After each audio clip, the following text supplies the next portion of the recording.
Поштовани гледачи, светот денеска го слави Денот на театарот.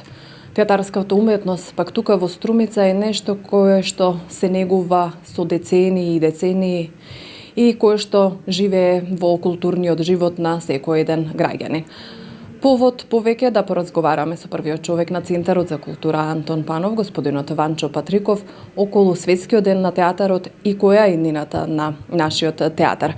Господин Патриков, како одекнаа до вас двете пораки кои што на светско ниво и на домашно ниво ги спратија годинешните промотори и на денот на Светскиот ден на театарот? Да, еве како што рековте, Струмица го чествува секоја година Светскиот ден на театарот.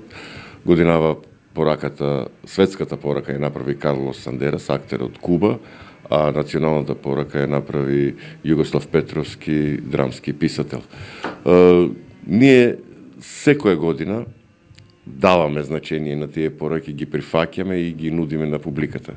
Исто и годинава ќе го направиме тоа со имаме една представа вечерва, тоа е Животинска фарма. Пред почетокот на представата ќе ги прочитаме пораките да допрат до публиката, да се вклопи и публиката во тоа што е во театарот. Да не излезат празни, како што вели Југослав Петров, да не излезат празни од театарот.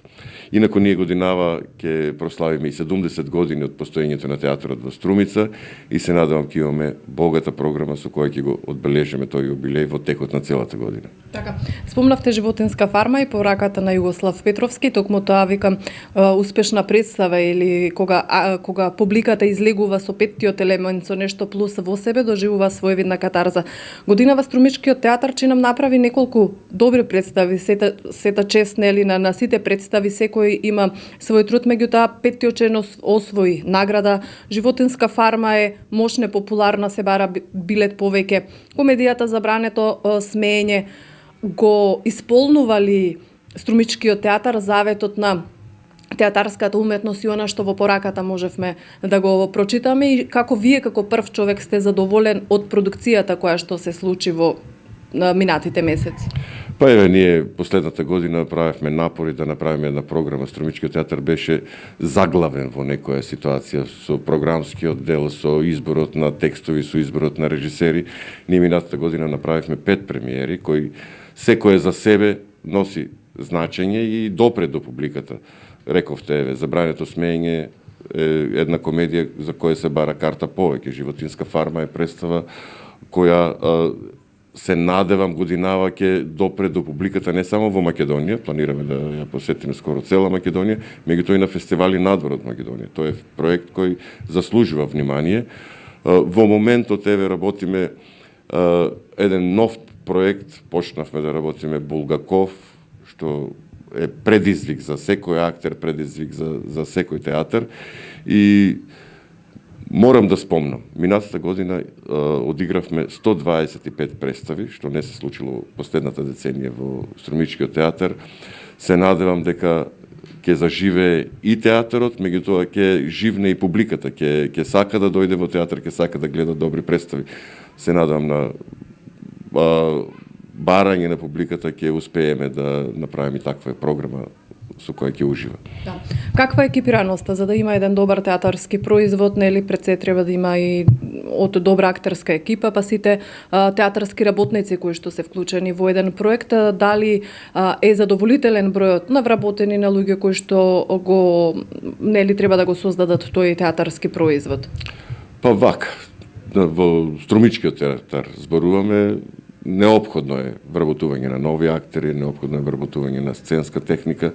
Ние ги гледаме актерите, меѓутоа позади сцената има уште 20 на луѓе кои работат на тоа представата да биде онаква како што замислил режисерот и сценографот. Со реновирањето на стариот театар се надевам дека ќе добиеме малце подобри услови. Овој објект овде е веќе 30 години со застарена технологија, со како да кажам, уништени сценски реквизити, со уништено светло. Се трудиме. Еве, ние од 20-30 рефлектори кои беа успеевме да репарираме, да имаме 60 до 70 рефлектори во употреба Исто така, со озвучувањето имавме проблеми, успеавме некако да го направиме, меѓутоа техниката и технологијата оди напред. Се надевам дека еве со отварањето на театарот ќе имаме и поголема техника и ќе можеме да правиме представи со многу поголеми ефекти и поголеми спектакли да се случуваат на сцената. Да. Театарот е национална институција, меѓутоа може ли тука да се вклопи моделот на пазарна економија, нешто што можеби повеќе се практикува во европските држави, кога и театарот сам може да менаџира, да продуцира представи кои што ќе ги потоа нели ќе ги продава, и дали со тоа ќе се намали на некој начин зависноста од државното кесе, од под наводници ќе кажам милоста на првиот човек кој што треба да потпише нешто. И дали има кај бизнис секторот, да речеме, кај фирмите ниво на општествена одговорност, културна одговорност да би инвестирале во такви проекти кои што секако ќе бидат од корист за заедницата кога станува збор за развојот на културата. Па вака, еве, кај нас се е централизирано. Прво мора да се направи една децентрализација на културата. Ние зависиме од Министерството. Нудиме проекти, таму некоја комисија ги селектира и ни налага од 6 или од 10 проекти кои ние сакаме да ги работиме, ни одвојува 4, 3 или 2 проекти. Со многу минимални средства. Сега разликата помеѓу театрите е во финансиите. Ние спаѓаме во еден театар кој е ниско буџетен. Не можеме да се споредиме нити со МН, најмалку со МН-та би рекол, еве, со драмски театар, со театарот во Битола. Имаме помош од бизнис секторот, меѓутоа не е таква како што треба да биде. Треба да имаме ослободување на бизнис секторот од даноците, од придонесите, кои ние ако добиеме спонзорство, бизнис секторот на тоа спонзорство плаќа плюс данок. Значи мора да се најде некој модул како тие ќе бидат ослободени од тие даноци, за да можеме ние да добиваме средства и да добиваме помош од бизнисот. Јас би рекол, неопходна е комплетна реорганизација на Министерството за култура, почнувајќи од Законот за култура, па до Законот за театар, кој се уште го нема, се подготвува неколку години назад, меѓутоа, еве се надевам дека овие година-две ќе излезе тој закон за да можеме да профункционираме. Инаку вака театрите се заглавени во лабиринт од администрација, во лабиринт од проекти, од извештаи и едноставно не може актерот да се посвети на она што треба да биде. Да.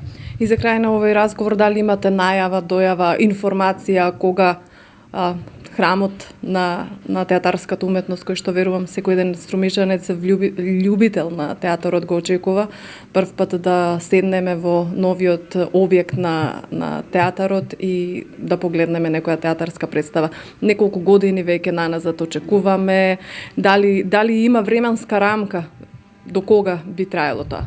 Еве, ние годинава интензивно вршиме притисок прво врз колегите од Завод музеј, тие се носители на изведбата на овој објект. Интензивно вршиме притисок и до Министерството за култура, овој објект годинава да биде завршен до крајот на годината. Се надевам дека ќе успееме во тоа, меѓутоа имаше многу пропусти во тој објект. Значи недостасуваа многу елементи за да тој објект биде театар во вистински стил, во вистински смисол на зборот театар. Се надевам дека сите тие наши укажувања ќе ги земат во предвид, за да може да имаме еден театар кој доликува на градот во кој има 70 годишно традиција за гледање и за производ театарски. Така, ви благодарам. Благодарам и на вас.